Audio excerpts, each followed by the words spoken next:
উত্তরের সীমান্ত জেলা লালমনিরহাটে দিন দিন বাড়ছে শীতের তীব্রতা। কুয়াশার ঘন চাদরে ঢেকে গেছে পুরো জনপদ। সকাল গড়িয়ে দুপুর হলেও দেখা মিলছে না সূর্যের আলো। চারপাশে যেন নীরবতার রাজত্ব। কনকনে ঠান্ডায় স্থবির হয়ে পড়েছে স্বাভাবিক জীবনযাত্রা।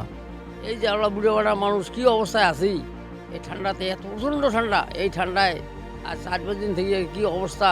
তীব্র শীতে জরুরি প্রয়োজন ছাড়া ঘরের বাইরে বের হচ্ছেন না মানুষজন। তবে জীবিকার তাগিদে ঠান্ডাকে উপেক্ষা করেই রাস্তায় নামতে বাধ্য হচ্ছেন রিকশা চালকরা, মাঠে কাজ করছেন কৃষকরা। কিন্তু যাত্রী নেই, কাজ নেই, ফলে সারাদিন অপেক্ষা করেও মিলছে না কাঙ্ক্ষিত রোজগার।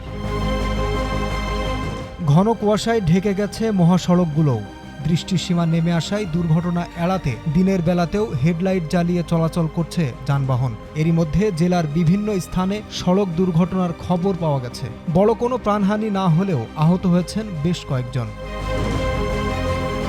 আবহাওয়া অধিদপ্তর জানায়, বর্তমানে লালমনিরহাটে সর্বনিম্ন তাপমাত্রা 11.2 ডিগ্রি সেলসিয়াস। আগামী কয়েকদিনে তাপমাত্রা আরও কমতে পারে বলে আশঙ্কা করা হচ্ছে।